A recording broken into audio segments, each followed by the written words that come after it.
Welcome to the Fluent English podcast. Today, we'll be exploring the world of weather forecasts, from like the basics to some of the more advanced terms and ideas. Sit back and enjoy. It's kind of wild how much we actually rely on these predictions in our lives, right? It's everything from like quickly checking our phone to see if we need an umbrella to, huge industries that plan their entire operations based on the weather. It really is something Yeah. that's constantly there in the background influencing our lives. Yeah. And we make so many choices, big and small, just based on if we think it'll rain or if it'll be sunny or if it'll be cold or hot. And what's really amazing is how much complicated science goes into making those predictions, Yeah. which seems so simple on the surface. Yeah, totally. Like it's super easy to just not even think about it and just look at that little icon on our phone that shows a sun or a cloud. But there's actually a ton of effort and a ton of information that goes into making that little icon. So what exactly does go into making a weather forecast? Because it's got to be more than just someone making a guess, right? Oh, way more. It's a whole process. Meteorologists use all these really sophisticated tools and scientific data. Imagine, like, putting together a puzzle, but the pieces are coming from weather stations, like the ones you see around, and also from satellites way up in space, and even weather balloons that they send high up into the atmosphere. Each of these gives them a unique and really important piece of the picture. Okay, so let's break it down a bit. Like, start with the basics. What does a weather forecast actually tell us? We obviously all know, like, will it be hot or cold, rainy or dry? But what else is there? What's the scope of all this weather info? So at its core, a weather forecast, it's all about predicting what the atmosphere is going to do, right? This includes stuff like different types of precipitation, whether we're talking about rain, snow, sleet, or hail. And it also includes how much cloud cover there will be, like if it's clear, cloudy, partly cloudy, but it also goes deeper than that. They also predict the temperature, how windy it'll be, and even which direction the wind will blow. And all this helps us get ready for what's coming. And that being prepared part is really important, right? It's not just about being comfy. It's about making smart choices that impact our day or even our plans weeks or months down the road. Definitely. Whether it's just figuring out what to wear today or planning a big outdoor event weeks in advance, the forecast gives us the info we need. It helps us be proactive instead of just reacting to whatever the weather decides to do. So let's dig into those data sources you mentioned earlier. Let's start with weather stations. Those are the ones we see around, right? What kind of info are they giving us that's so essential for forecasting? So think of them as like little checkup points for the atmosphere, Yeah. constantly taking its pulse. They're set up all over the world, and they're continuously measuring these basic things, but they're really important. They measure stuff like temperature, how much moisture is in the air, that's called humidity. They track those little changes in air pressure and how fast the wind's blowing and what direction it's coming from. And the cool thing is, even though this seems like local on-the-ground info, it's actually the foundation for all those bigger predictions, for entire regions or even the whole country. They act like a reality check for those huge computer models. That makes a lot of sense. It's like having this network of sensors that are super sensitive, just constantly feeding info back into the system. And then we have satellites, which are obviously way up in space. What's their unique perspective? What do they bring to the table that the ground stations can't? Satellites offer a view that you just can't get from down here. From up there, they have this continuous wide view of what's happening in the Earth's atmosphere, and they can see these huge weather systems developing. So they can see the big picture stuff like a hurricane forming over the ocean or massive cloud formation stretching across entire continents. So they're like the early warning system for those big, significant weather events. Exactly. They can watch those massive systems move, how intense they're getting, and that gives them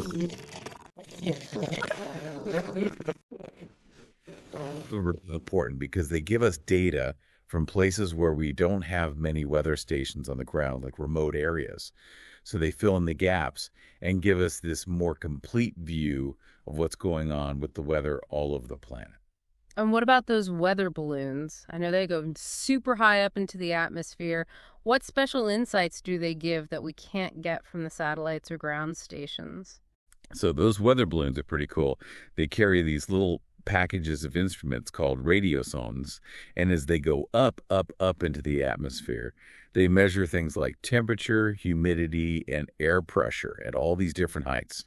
It's like getting a vertical slice of the atmosphere, and that's super important for figuring out how stable the atmosphere is.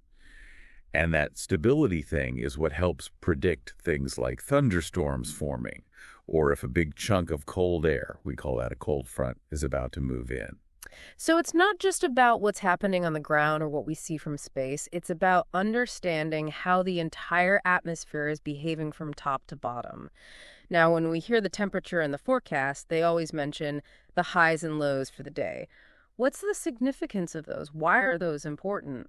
Okay, so the high temperature, that's the warmest point we expect during the day, which usually happens in the afternoon when the sun's rays are the strongest. And then the low temperature is the opposite. It's the coolest point, which is usually overnight or right before sunrise when the Earth's been cooling down all night.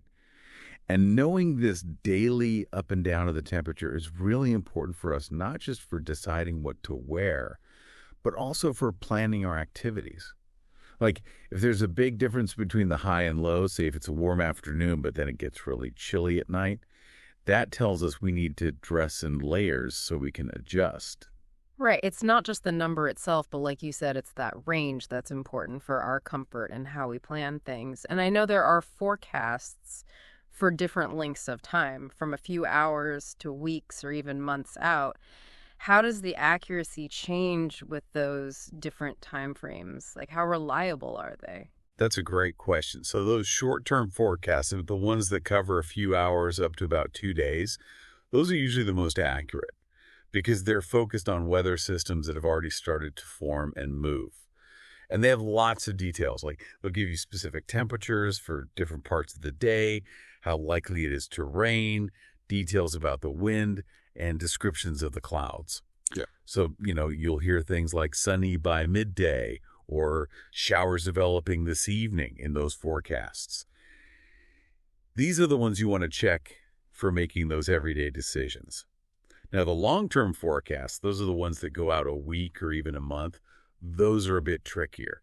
The atmosphere is kind of chaotic, so it's harder to be super precise that far out. They give us more of a general idea of what might happen. So they might say something like temperatures will be warmer than average next month, or we expect less rain than usual this season. Those are helpful for making those big picture plans, like for farmers, or if you're booking a vacation a while in advance. But you definitely want to remember they might not be perfectly accurate. And it's good to check the shorter term forecasts as you get closer to the date. It actually highlights a really interesting point. Even with all our tech and science, perfect long-term weather prediction is still a big challenge. The atmosphere is just so complex. Yeah, that makes a lot of sense. It's obviously way harder to predict what's going to happen a week out, let alone a month out, compared to just a few hours. And all this information, all these forecasts, ultimately they help us get ready for specific things in our lives, right? You got it. If you're planning a hike this weekend, or maybe a big family picnic, the forecast helps you make adjustments and have backup plans if needed. It's all about being prepared so you can enjoy yourself and not get caught off guard by the weather. There's a long history of people using simple observations to figure out what the weather might do. Like way back in the day, they would track changes in air pressure to predict if storms were coming or if the weather was going to clear up. That just shows how important this information has always been for people. So the big takeaway here is this. Weather forecast, it's a prediction based on science. It uses all this data from different sources, and then it uses really complex analysis to help us live our lives and plan for the future. But like you said, the further out we try to predict, the harder it gets to be totally accurate because the atmosphere is just so complex and unpredictable. Okay, so we've talked about what goes into a forecast and what kind of info it gives us, but how do the experts, the meteorologists, actually take all that data and turn it into a prediction that we can use. Now that's where the science gets really interesting. It combines tools that can actually observe the weather with complex ways of analyzing the data. One of the most important tools is weather radar, which we've all probably seen on TV at some point. Right, those maps with all the colors that show where the rain or snow is. But what is radar actually telling us? What's going on there? So weather radar, its main job is to detect precipitation, which is any form of water that falls from the sky. So we're talking rain, snow, sleet, and hail. It's super important for tracking those really intense storms like thunderstorms, and it can even give us clues about whether a tornado might be forming.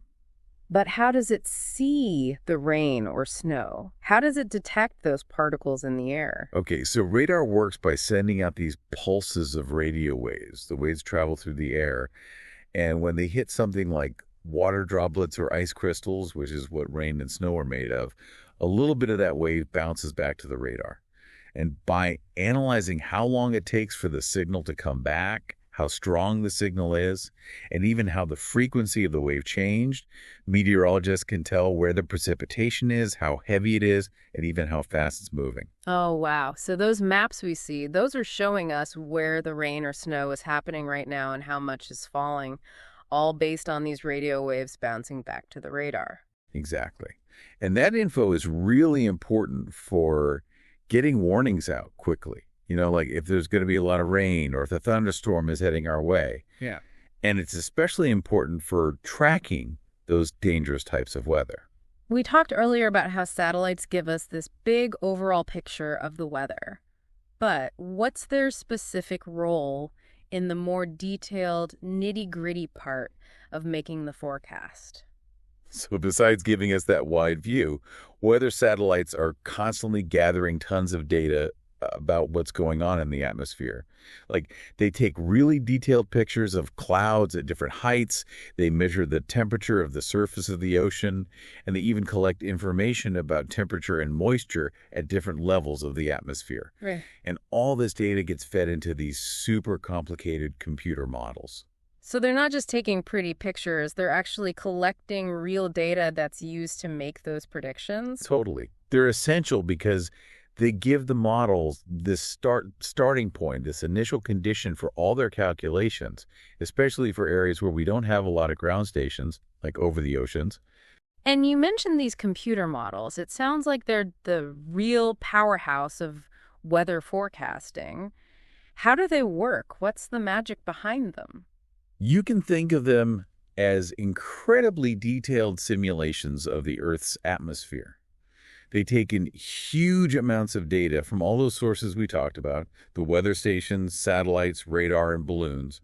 And then they have these algorithms, which are basically sets of instructions that use the laws of physics, you know, how the atmosphere actually works, to calculate how things like temperature, pressure, wind, and moisture will change over time. So it's like creating a digital copy of the atmosphere and then letting it run to see what will happen in the future? Yeah. That's a good way to think about it. These models are what allow us to make those big predictions, like what the weather will be across a whole continent. And they can also simulate how big storms might develop and move and how strong they might get, which helps us send out those important warnings. But it's important to remember that these models are just simulations, right? They're incredibly complex. But they can't perfectly predict the future, especially very far out. That's why those long-range forecasts aren't always spot on. But the scientists who work on these models, they're always trying to improve them and make them more accurate. And those weather balloons we were talking about, how does that special vertical data they collect get used in these models? That data is super valuable because it tells us what the upper atmosphere is like, you know, the temperature, humidity, and wind at different heights. They get plugged right into the models, and that gives them a much more complete and accurate starting point for their simulations. Like, knowing how the temperature changes as you go higher in the atmosphere is crucial for predicting things like thunderstorms. And you said that we have this global network of weather stations. How does having so many of them actually improve the forecasts? The more weather stations we have, the better we understand what's happening right now on the ground all over the world. This gives those computer models a super detailed picture to start with. And that can make those short-term forecasts, the ones for the next few hours or days, even more accurate. And it's especially important for those localized events, like if a storm is going to hit a specific town. And another big advantage is that all this data is shared instantly between countries through these international networks. And then there are supercomputers. It sounds like you need some serious computing power to crunch all this data and run those really complex models, right? Sure. Just imagine the amount of data coming in from all those different sources, weather stations, satellites, radar, and balloons. It's massive. And then those models, with all their calculations, they need a ton of computing power to run. That's where supercomputers come in. They're essential for getting the forecast out to us quickly and for testing and improving those models. It's amazing to think how much technology is behind something that we often just take for granted, like checking the weather app on our phone. You also mentioned historical weather data. Why is it useful to look back at past weather events? How does that help predict the future? It's all about finding patterns. By looking at old weather records, meteorologists can spot things that happen over and over again in certain places at certain times of year. Like, let's say we know that a particular city usually gets most of its rain in June. That helps us make a more informed prediction about what might happen in June this year. It's not foolproof, but it's another way to make those forecasts a bit more accurate. So it's like learning from history, right? Seeing what happened in the past to get a better idea of what might happen again. It sounds like weather forecasting is this really cool blend of technology and science. You've got these advanced tools and then this deep understanding of how the atmosphere works, and then you're also using historical analysis. It's really a constant process of observing, analyzing, and then tweaking those models to try to get better and better at predicting the weather. But even once those forecasts are made, we need to be able to understand what they're actually saying, right? That's where knowing the specific terms they use comes in. Yeah, totally. Like if we don't know what those words mean, we can't really understand the forecast or make good decisions based on it. So let's start with temperature again. We've talked about Celsius and Fahrenheit, but what about those high and low temperatures we see in the forecast? So remember we talked about the high being the warmest point of the day, usually in the afternoon, and the low being the coolest point, usually overnight. Well, when you see those in the forecast, that's what they're referring to. So, for example, if the forecast says high of 22 Celsius, low of 12 Celsius, that tells us it'll be a mild day, but it'll cool down quite a bit at night. So maybe bring a light jacket. Okay, that makes sense. And then we have precipitation, which seems to have a whole vocabulary of its own. Right. Precipitation is the general term for any water that falls from the sky to the ground. So that includes rain, which is just liquid water droplets, snow, which is those frozen water crystals we see when it's cold, sleet, which is kind of a mix of rain and snow, often little ice pellets, and then hail, which are those chunks of ice that usually fall during really intense thunderstorms. And a lot of times they'll give us a chance of rain as a percentage or even a specific amount of rain they expect. How do we make sense of those numbers? What do they mean for us? Okay, so if the forecast says 40% chance of rain, that means there's a 40% probability that it will rain at any point within the area covered by that forecast. It doesn't tell you exactly where or when it'll rain, just the overall likelihood. And then if they say something like 10 millimeters of rainfall, that's telling you how much they think will fall. So if it's just a little bit, maybe you just need an umbrella. But if they're expecting a lot of rain, maybe you'll want to wear boots or even change your plans. What about humidity? We hear that a lot, especially when they talk about how hot or cold the temperature feels. What exactly is humidity? Humidity is all about how much water vapor is in the air. The more water vapor, the more humid it feels. And we often hear about relative humidity, which is given as a percentage. So 100% relative humidity means the air is completely saturated with water vapor and can't hold anymore. That usually happens right before it rains. High humidity makes it harder for our sweat to evaporate, which is how our body cools down, so it makes hot temperatures feel even hotter. That's why they often give you a feels-like temperature, which takes into account both the actual temperature and the humidity. So it could be 30 degrees Celsius, but with high humidity, it might actually feel like 35 degrees, which is way more uncomfortable. Exactly. And then on the flip side, when the humidity is low, the air feels drier. And that can actually make cold temperatures feel even colder. Let's talk about clouds now. I know there are specific words they use to describe how cloudy it is. Yeah, so the simplest one is clear, which means there are no clouds in the sky. Then you have partly cloudy, which means there are some clouds, but there's still a lot of blue sky and sunshine. Mostly cloudy is the opposite, so more clouds than clear sky. And then overcast means the entire sky is covered with clouds, usually making it look gray.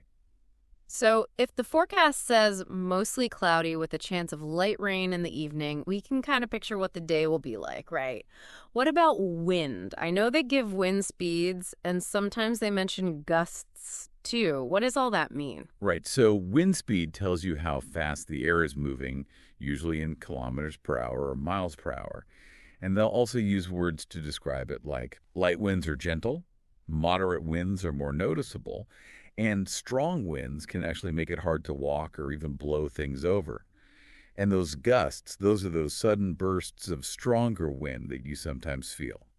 So a forecast might say something like winds 25 kilometers per hour, gusting to 40, which means the wind will mostly be blowing at 25, but there could be times when it suddenly jumps up to 40. That makes sense. And finally, we have barometric pressure, which I know has something to do with whether it's stormy or clear. What's the connection there? So barometric pressure, or just air pressure, is basically the weight of all the air above us. And it's a really important indicator of what the weather's going to do. When the pressure is low, that usually means the air is rising, which can lead to clouds forming and precipitation, including storms. But when the pressure is high, that means the air is sinking, which makes it harder for clouds to form. So you usually end up with clear, sunny weather. So, if the forecast says something like a low pressure system is approaching, that's often a sign that rain or storms are on the way. Understanding all these terms and how they relate to each other really helps you understand those weather forecasts better and have more informed conversations about the weather. Totally. It's like learning a secret code so you can unlock all the secrets the weather is trying to tell us. Now, I know there are different types of forecasts, like some cover just a few hours, some go out for a week, and some even look months ahead. Do they have different names or categories? Yeah, definitely. Weather forecasts are designed to give us different levels of detail and to serve different purposes depending on how far out we're looking. So we have those short-term, medium-term, and long-term forecasts. And then there are also those really important severe weather alerts that go out when there's danger. Let's talk more about those short-term forecasts. You mentioned earlier that they're the most accurate. What are the main things that set them apart? So short-term forecasts, they're all about what's happening right now and what's likely to happen over the next couple of days, usually up to 48 hours. They're super detailed because they're focused on weather systems that are already in motion. So it gets specific temperatures for different times of the day, the exact chance of rain, detailed info about the wind and what the clouds will be like. And they often use phrases like sunny by midday or showers developing this evening. Those are the forecasts you want to check if you're making decisions about what to wear or if you're going to go for a walk or have lunch outside. And what about those medium-term forecasts? How are they different? So those usually cover a period of about 3 to 7 days. They're a bit broader in scope. They give you more of a general idea of what the weather will be like over the next week. So they'll talk about the general trend of the temperature, whether we expect a lot of rain or just a little, and any big weather patterns that might be coming through. So they might say something like, temperatures will be warming up over the weekend, or there's a chance of rain early next week. Yeah. They're not as precise as those short-term forecasts, but they're really useful if you're planning something a few days out, like if you're going on a trip or having a barbecue with friends. Okay, so if I'm planning a little weekend getaway, I'd check that medium-term forecast. What about if I'm thinking even further ahead? What about those long-term outlooks? How far out do those go, and what kind of info do they give us? So long-term forecasts can go out a few weeks or even a few months. But the further out we go, the harder it is to be precise. So these forecasts, they're all about trends and general patterns. They might say something like, we expect a warmer than average spring, or rainfall will be below normal this summer. They're helpful for those big picture decisions, like if you work in agriculture or if you're planning a vacation months in advance. But you always got to remember that they're not as reliable as those shorter term forecasts. So it's always a good idea to check the latest updates as you get closer to your dates. Makes sense. And then we have those severe weather alerts. Those seem really important. When are those issued and what kind of info do they give? So severe weather alerts are issued when there's a serious threat from the weather, something that could be dangerous. So we're talking things like tornadoes, hurricanes, blizzards, those really bad thunderstorms that have damaging winds or hail, and flash floods. These alerts tell you exactly what the threat is, where it's expected to hit, when it's likely to happen, how bad it could be, and most importantly, what you should do to stay safe. So if you hear something like tornado warning for your county or hurricane watch in effect for the coastal areas, you need to pay attention and take action. Wow, okay. So it's really this multi-level system of forecasts, each one serving a different purpose.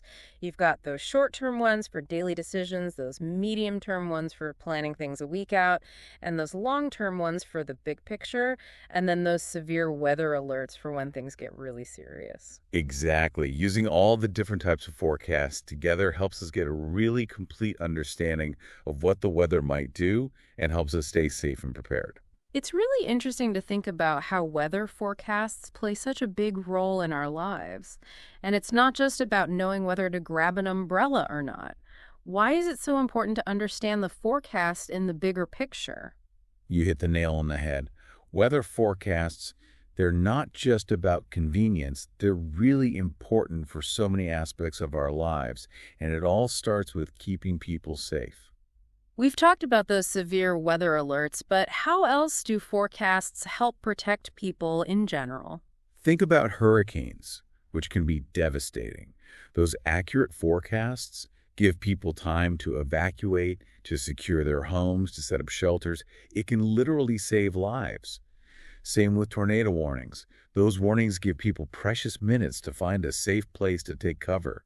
And even something like a winter storm advisory, that can prevent accidents on the roads because people know to stay home or to drive extra carefully. The technology we have now has made a huge difference in how well we can predict these dangerous events, and that has definitely saved countless lives. And even on a day-to-day basis, knowing the forecast just helps us live our lives more smoothly, right? For sure. If we know it's going to rain, we can grab an umbrella or maybe decide to stay in and read a book instead of going for a walk.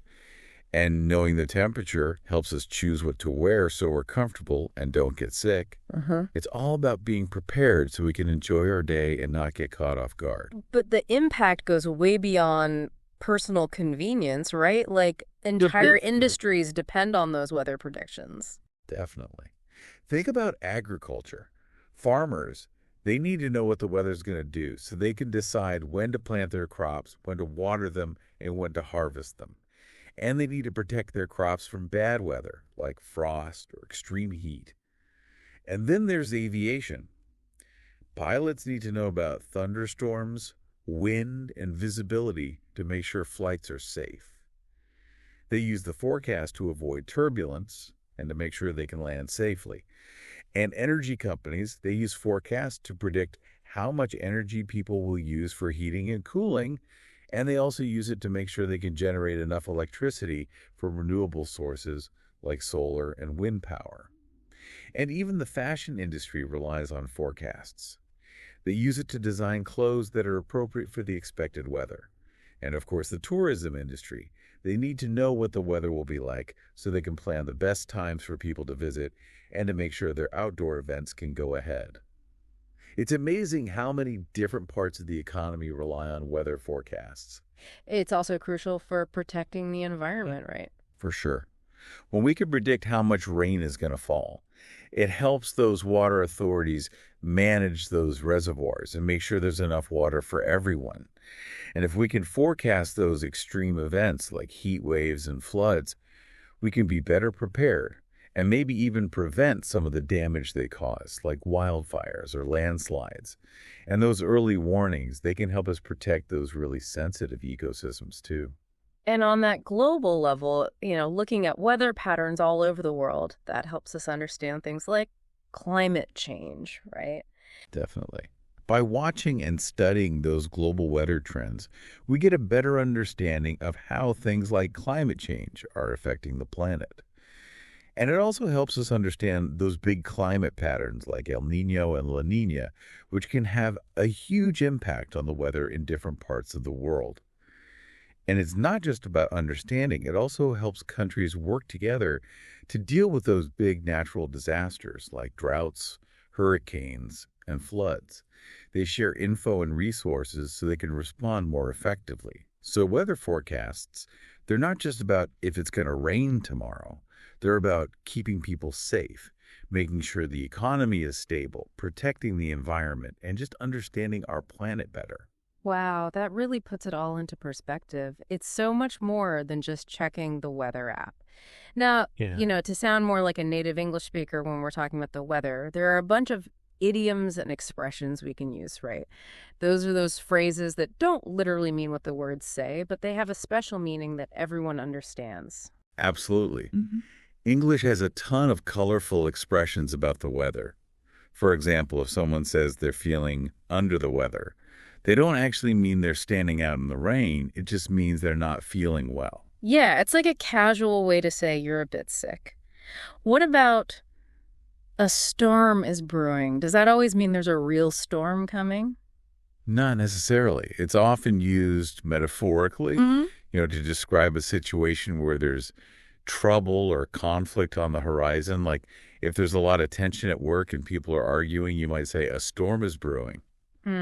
I see. It's like you can sense that something bad is about to happen. Okay, what about this one? It's raining cats and dogs. That one's kind of funny.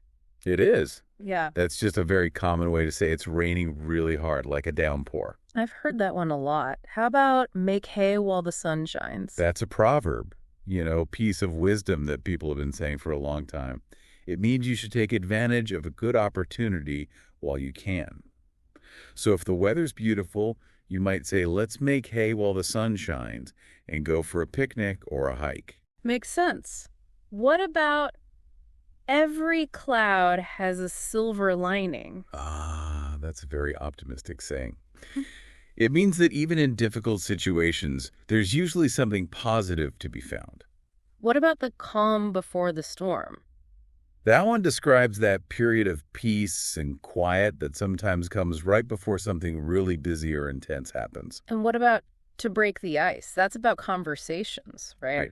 It means to say or do something to ease tension and get a conversation going, especially when people are meeting for the first time. How about throw caution to the wind? That means to take a risk without thinking too much about the consequences. And lightning never strikes twice. That's a saying people use to reassure each other, to say that a bad thing is unlikely to happen again in the same way. What about if something is a breeze? That means it's super easy to do. Like you might say, that test was a breeze. And finally, what about chasing the wind? That describes trying to achieve something that's impossible or very difficult to get, like chasing after something that's always just out of reach. Learning these idioms and expressions is a great way to boost your English vocabulary and sound more natural when you're talking about the weather or even just everyday situations. Yeah, they really make the language more colorful and interesting. Okay, so we've talked about the science behind weather forecasts, we've decoded all those weather terms, and we've even learned some fun idioms. Now let's get practical. What are some tips for actually listening to a weather forecast and getting the most useful info out of it? What should we be focusing on? So to really get the most out of those forecasts, you got to be an active listener and pay attention to the details. First, always check that temperature range, the high and the low. That tells you how warm or cold the day will be overall. And like we said before, make sure you know if they're talking Celsius or Fahrenheit, because that makes a big difference. Yeah, that's essential.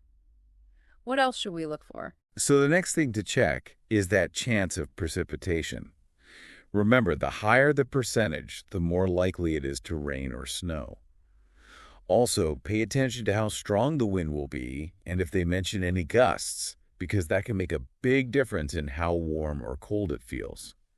And think about the humidity too, because high humidity can make a warm day feel really muggy and uncomfortable. They often tell you the feels like temperature, which takes into account both the actual temperature and the humidity. So that's a good one to check. Right, so it's not just the temperature itself, but how the wind and humidity make it feel on our skin. What else is important? Always pay attention if they issue any special weather warnings or advisories. Those mean there's a potential danger, so you need to take them seriously and do what they say to stay safe.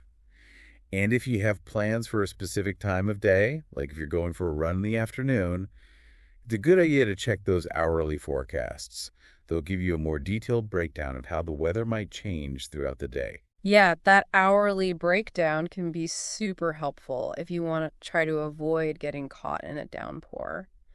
And what about those longer-term forecasts? How should we approach those? With those longer-term forecasts, just remember